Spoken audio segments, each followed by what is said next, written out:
Buffalo Bills are a team that last season they were definitely Super Bowl contenders. Injuries happened, and obviously they did not reach that point whatsoever. This season, they have gotten rid of their two-star wide receivers in Gabe Davis and Stephon Diggs, one via free agency, the other via a trade with the Houston Texans. And they've gotten rid of some O-line. They've gotten rid of quite a bit of key defensive players, kind of the cut cap, which is crazy to me. And they have done little to none to kind of make themselves contenders. Obviously, they have a top 3 quarterback in the league in Josh Allen. They have a very good running back in James Cook. He really came around towards the tail end of the season last year. They have a very unproven wide receiver core. Obviously, Khalil Shakir had a great year last year, being the kind of bouncing between the number 2 and number 3 wide receiver when Gabe Davis was hurt. Curtis Samuel did very well with no quarterback. Same thing with Terry McLaurin on the Commanders. Hopefully he can show signs of being the wide receiver 1. And then they drafted, I think his name is Keon Coleman. Yes, Keon Coleman, a rookie out of Florida State who I think is going to be a beast for him. So, and they signed Marquez Valdez-Scantling. And in the playoffs, he had an amazing year with the Chiefs. I was very surprised they got rid of him over Kadarius Toney, but you know, it is what it is. Signed rookie Ray Davis, Kentucky running back, 24 years old, 5'10", 216, definitely going to be more of a bull than James Cook, who's more of a receiving back in that sense. Their O-line's very subpar. I mean, they still have Deion Dawkins, who's one of the better tackles in the league. Signed Lyle Collins, who was also one of the better tackles in the league for the Bengals, let go of him. Connor McGovern, who's a very serviceable center. Young guy in Torrance, I don't know much about him. And then their tight ends, Dalton Kincaid and Dawson Knox, are very good. And then you look at the defensive side, they lost both Jordan Poyer. I mean, they lost both of their starting safeties. They lost Tre'Davious White, who really hasn't played in like 18 years. I mean, and then they've already lost Matt Milano to injury. So they literally have no stars in their linebacker core unless somebody shows up out of nowhere. Their D-line is aging aside from Rousseau and Ed Oliver. And their corners are solid, but they definitely need to do a lot of work. Our goal right now is to probably trade one of our corners so we can get Kyer Elam up, get some depth at linebacker, might trade Edwards, who's probably not going to see much playing time, might see if we can flip Von Miller into something, give Epinesa a little bit of playing time, and then offensively probably trade Marquez Valdez-Scantling and probably Dawson Knox because there's just no need for him. But let's see what we can do. So right away, we're going to be making our first trade. We're going to be sending Rasul Douglas, only because he's 30 years old, on the last year of his contract, and a 6th-round pick over to the Giants. We're going to be picking up Kayvon Thibodeau and Isaiah Simmons, 2 guys that are going to be instant plug-in starters on the squad. Thibodeau, who has all the potential in the world, and Isaiah Simmons, who is one of the more versatile players in the league. I really wish he could stick somewhere and really show up because I really like Isaiah Simmons.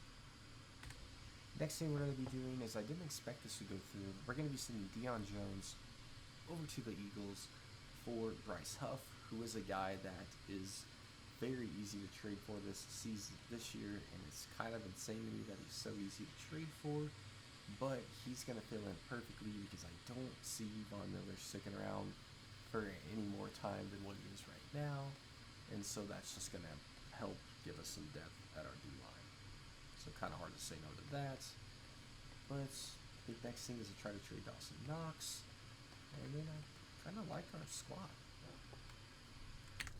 Alright, and then we're going to trade Marquez Valdez-Scantling and Dawson Knox to the Saints. This is a relatively bad trade, obviously, overall-wise, but it gets us Cesar Ruiz, which is a position of need. So, I mean, I'm not mad about it because we weren't going to use Knox or Valdez-Scantling, and I don't think they would have really developed into something that we wanted. So this is what the squad's looking like. I mean, you know what? Actually, we're going to move Torrance up there. I forgot that's who we had at right guard, so we didn't really need him. But yeah, this is what the squad looks like so far. I did end up trading Von Miller to the Broncos for a 2nd-round pick. Only because we didn't need him, and finding a trade for him, that was something I wanted, but it was very difficult. So I just kind of went with anything I could get for him. And yeah, I'm okay with this so far. I think the next thing that we're going to do is switch. Well, do we roll Bill's playbook? Yeah, we'll roll the Bills playbook to at least mid-season and see what happens. Alright guys, so at the mid-season mark we're 4-3. So it's time to negotiate with some people. Alright guys, so at the end of season number 1, for some reason I can't see our stats, but we finished 11-6, granting us a wild card game against the Cincinnati Bengals. Looking at the rest of the thing, I don't know if we won our division. I literally can't see anything. I guess I can click on NFL standings, so let's see what that's looking like. I mean, yeah, I'd say we won our division. So, pretty good start. At mid-season, we were like 4-3, so not mad about that one bit. Finished with the 12th best offense in the league, which isn't terrible. And then defensively, we finished, doesn't say, 3,700 yards to 33 touchdowns and only 6 interceptions for Josh Allen. He is turning a new leaf if that's going to be his future, because typically he has like 30 interceptions, 30 touch. I'm just kidding, but typically it's not great. Rushing wise, James Cook with 1,100 yards and 11 touchdowns. Josh Allen adds 533 rushing yards and 5 touchdowns for himself. Receiving wise, Curtis Samuel, exactly what I was expecting. Nearly 1,300 yards and 8 touchdowns. Keon Coleman, 941 and 5. Khalil Shakir, 687 and 2. And then Dalton Kincaid with 634, which doesn't seem like a lot of yards, but 11 touchdowns, that's huge. And then James Cook adds 4 as well. Defensively, Matt Milano and Isaiah Simmons both had great years. 17 TFLs for Greg Rousseau, 14 for Huff, and 14 for Oliver as well. 11 sacks out of Rousseau, which is huge. He's a young gun, so we should just keep improving. 6.5 out of Daquan Jones, 4.5 out of Bryce Huff, 3 out of Ed Oliver, and then 1 apiece for a couple of our linebackers. Pick-wise, Khalil Elam had 4, which is huge. 1 for Milano, 1 for Rapp, 1 for Bishop, and 1 for Benford. So not great on the interception-wise, but everything else did pretty all right. Josh Allen comes in at number 3 for MVP voting. Offensive Player of the Year, we got Josh Allen in here at number 4, and I'm surprised that, what's his name isn't in here? Curtis Samuel, but, I mean, it is what it is. Defensive Player of the Year, Greg Rousseau comes in at number 8, as expected, not mad about that. Keon Coleman comes in at number 2 for Offensive Rookie of the Year. And then Defensive Rookie of the Year, Cole Bishop, not Christian Bishop, comes in at number 6, which is always cool to see. But what matters to us is getting a dub here against the Bengals. Oh, now it's showing us. So we finished 11-6. I don't know why it went away for a second there. But can we take out the Sin City Bengals? I hate this. We didn't, but I don't know why. Alright, well, we didn't take him out, so we only went to the wild card in our first year, which isn't the best, but obviously in real life, you don't expect the Bills to take a step back, but whenever you look at their overall on paper on Madden, you expect them to take a little bit of a step back, so I'm not mad about it. But let's get right into re-signing some players and let's head into next season. Alright guys, so checking out the squad after last season, James Cook took a pretty big bump in his overall, up to an 87 with the morale boost. Curtis Samuel, for some reason, stays as a star. Was he normal? He might have been normal depth trade, actually, so maybe he got a depth trade upgrade. But Keon Coleman's a star. Khalil Shakir didn't have the best of years, so he stays as normal depth trade. Dalton Kincaid stays at star, which is very surprising with that 11 touchdowns. Typically, you see them get some sort of upgrade. Defensively, Rousseau stays as a star, which is very disappointing. It's just no depth trade upgrades anywhere. Insane to me, but I mean, I guess it kind of is what it is. But with that being said, let's see who wants to negotiate. Let's sign some people back. Kayvon Thibodeau, obviously we're going to accept his player option, 24 years old. Khalil Elam, obviously going to accept his as well. Mike Edwards, 29 years old, strong safety, didn't get any playing time, definitely going to let him walk. Spencer Brown here, I would like to bring back. Let's give him a pretty nice offer. He's going to test free agency. Well, luckily we have a decent amount of right tackles. Isaiah Simmons, I would like to bring back. He had a pretty solid year. Good deal. He is on his way back for us. KJ Hamler, let walk. Same with Claypool.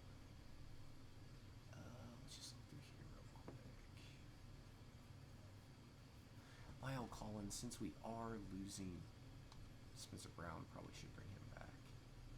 And aside from that, Reggie Gillum, how much are you wanting? You want a 1 year deal? No, he's in. All right, buddy, go for it. All right. The reason why I'm letting Spencer Brown walk is because I would rather draft somebody that's hopefully a decent overall than sign back a normal depth trade right tackle. Even though he is great, he plays very well. We could definitely do better. All right, so just some studs here. T. Higgins, Dre Greenlaw, Nick Chubb. Let's see what we can do. All right, guys. So we didn't we didn't sign anybody. We targeted T. Higgins and Owusu Koromoa. Both of them decided to go somewhere else. So now we're just gonna kind of see what we can do in the draft. Obviously not going to draft the quarterback. I don't know why we're scouting that. But let's see what else is here. Alright guys, so we are looking for a right tackle in this draft. Cade Short looks like a beast. We have a right tackle that does look kind of solid. But, I mean, if you compare him, I don't know. Who do we take here? I do like the idea of picking up, I don't know, is there a better, we can always move these guys around. Not really.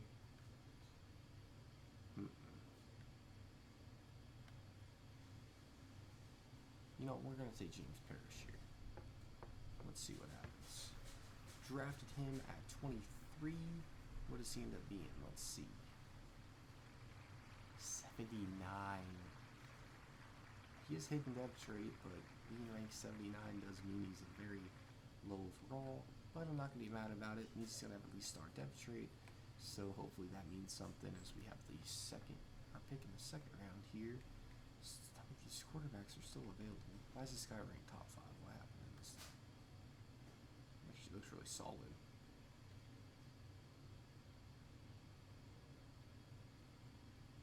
I mean, do we?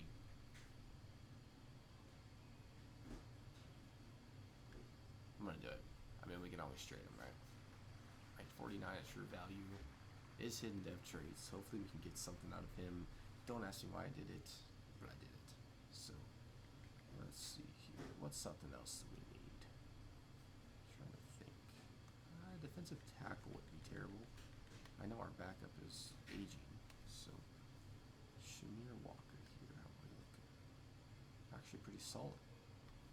Let's take it. And I'm going to send the rest of the draft because anything after this is typically just a terrible draft pick out of me. But let's see what happens. Alright guys, so looking at the draft recap, James Parrish is a 71 overall, so he's going to be a starter pretty well instantly for us, I foresee. Gary Hutchinson, the quarterback that we drafted, is actually a 73, which is pretty decent. Shamir Walker is only a 69 overall, but hopefully he can develop. CPU drafted this as 73 overall hidden depth trait corner, which is kind of cool. But probably not going to start for us because we have some pretty high overall corners. Let's look at the whole NFL. So there was an 82 overall wide receiver, an 81 overall safety who actually went 2 picks before us. This corner went in the second round, which is kind of cool. Obviously, wasn't looking at a corner. This is a cornerback heavy draft class, actually. Okay, not too shabby at all.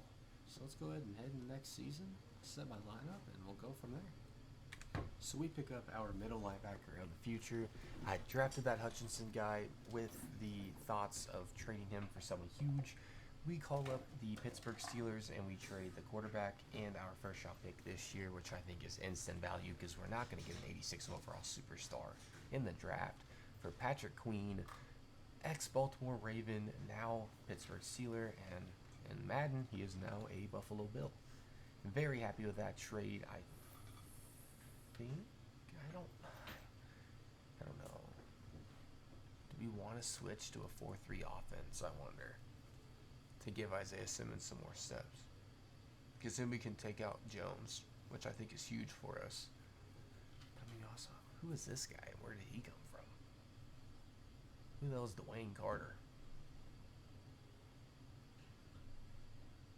I don't know. I mean, it seemed to work for our defense. Do we go one more year in a 3-4 scheme and just kind of let Simmons And Simmons is older. We did pay him, though. I don't know. I'm going to see what I want to do. Alright, guys, so quite a roller coaster year as we finished 7-10, which isn't even good enough to make the playoffs, as for some reason the Jets are the top of our division now. I know dang well, good old Aaron Rodgers he typically hangs it up after the first year. Finished with the 14th best offense, which isn't the best in the world, and the 18th best defense, so not good at all.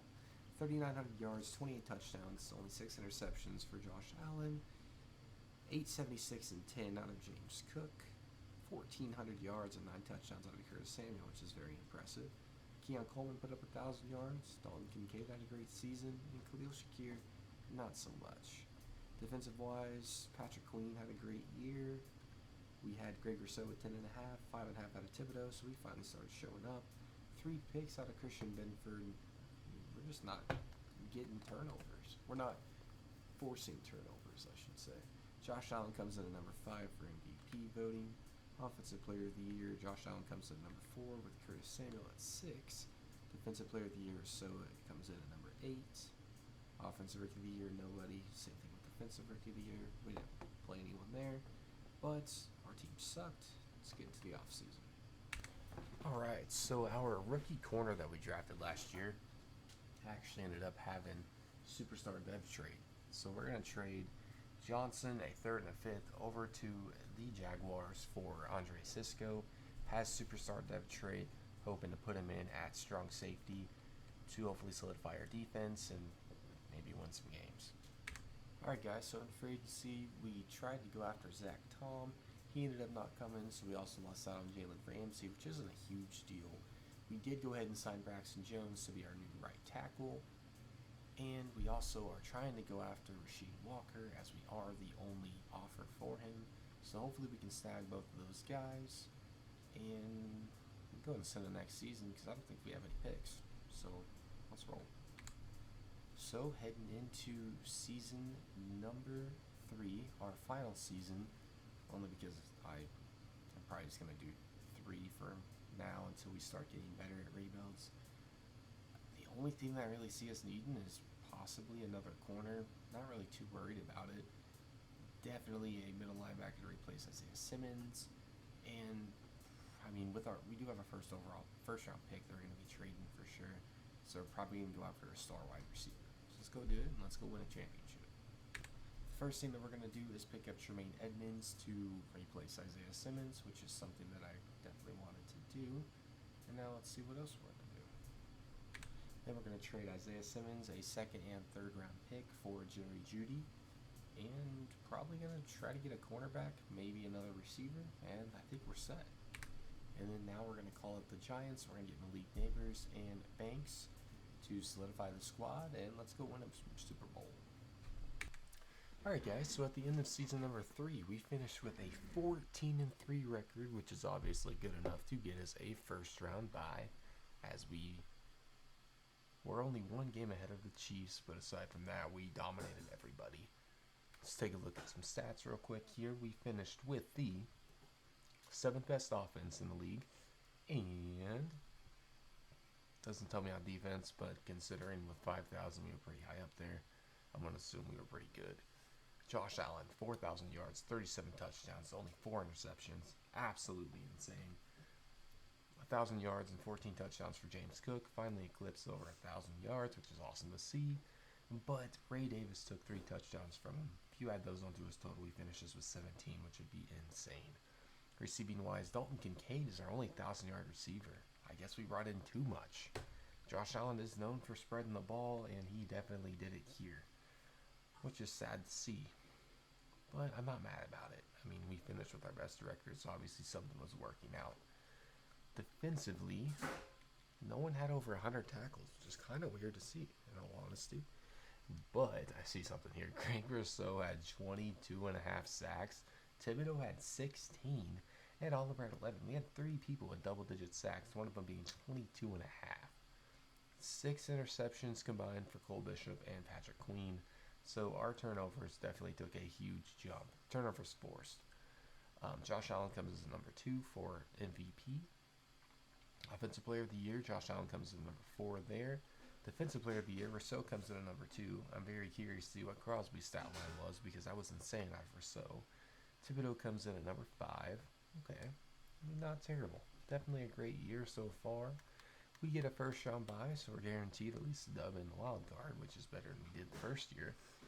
Let's go ahead and send here and see who we're taking on in the divisional, and it is going to be the Los Angeles Chargers, Justin Herbert and company. All right, can we take down the Chargers? We do. We make it to the conference championship, and we are going to be taking on the Kansas City Chiefs. Oof. It's a big rivalry. Can Allen get his revenge? He does not. Kansas City Chiefs go on to win the AFC Championship, taking them to the Super Bowl. As in our final year, we made it pretty far, but not enough. As we fall to the Chiefs, 21-14, only one touchdown, and it's going to be the Chiefs and Vikings in the Super Bowl. But furthest we made it so far. Comment what team y'all would like to see next, and take it easy.